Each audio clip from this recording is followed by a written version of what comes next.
इथं मी सोडं भिजायला घातलेले आहे. मी कांदा चिरून घेतलेला आहे, टोमॅटो आणि कोथिंबीर. इथं घरगुती काळा मसाला, मीठ, हळद आणि आलं लसूण पेस्ट. हा घरगुती मसाला बघा. तुम्हाला जर हा मसाला पाहिजे असेल तर नक्कीच ऑर्डर करा. चला आता आपण रेसिपीला सुरुवात करूया. आता मी सोड्याची रस्सा भाजी बनवत आहे. त्यासाठी मी यात तेल घालून घेते. जास्त साहित्य नाही घेत, थोड्या साहित्यात आपण भाजी बनवणार आहे. आता त्यात तेल आपलं गरम झाले थोडंसं, तोपर्यंत मी त्याच्यात कांदा घालून घेते.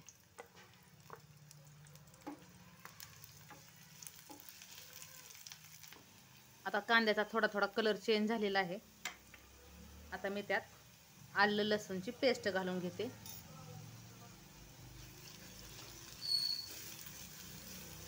ते एखादा मिनिट छान भाजून घ्यायची, म्हणजे आल्याचा उग्र वास कमी होतो.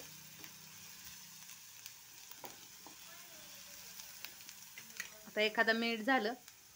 आता आपण त्यात टोमॅटो घालून घेऊया.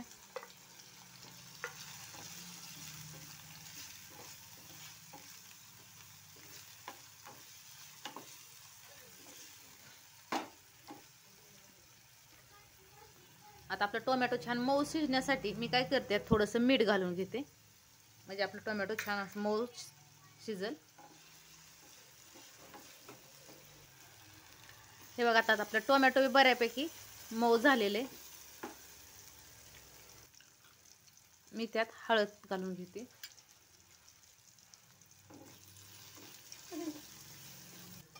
हळद टाकल्यानंतर मी घरगुती मसाला टाकणार आहे, 1 चमचा मसाला.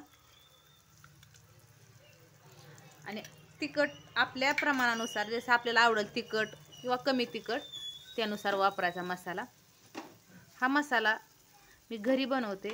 ह्या मसाला वापरला ना तुम्हाला दुसरे कुठलेही मसाले, आणखी लाल मिरची पावडर किंवा कांदा लसूण मसाला वापरायची गरज नाही.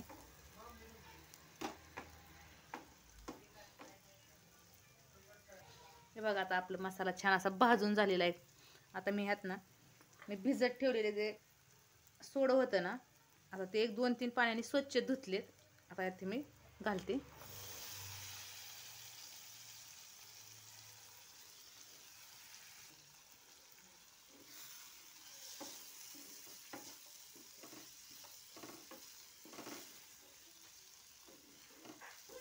हे बघा किती छान कलर आलेला आहे ह्याला. आता मी यात कोथिंबीर घालून घेते.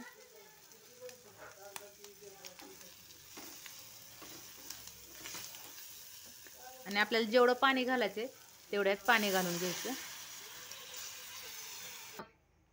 टोमॅटो भाजताना आपण ना आता अगोदर थोडंसं मीठ घातले, त्याच्या अंदाजानेच थोडंसं यात आणखी मीठ घालून घ्यायचं. आता एक उकळी आल्यानंतर गॅस कमी करायचा आणि 10 मिनिट मंद गॅसवर छान उकळून घ्यायचं. 15-10 मिनिट मंद गॅसवर त्याला छान शिजू देणार.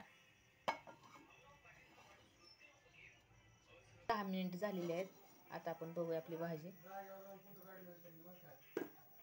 हे बघा किती छान तरी आलेली आहे ह्या भाजीला.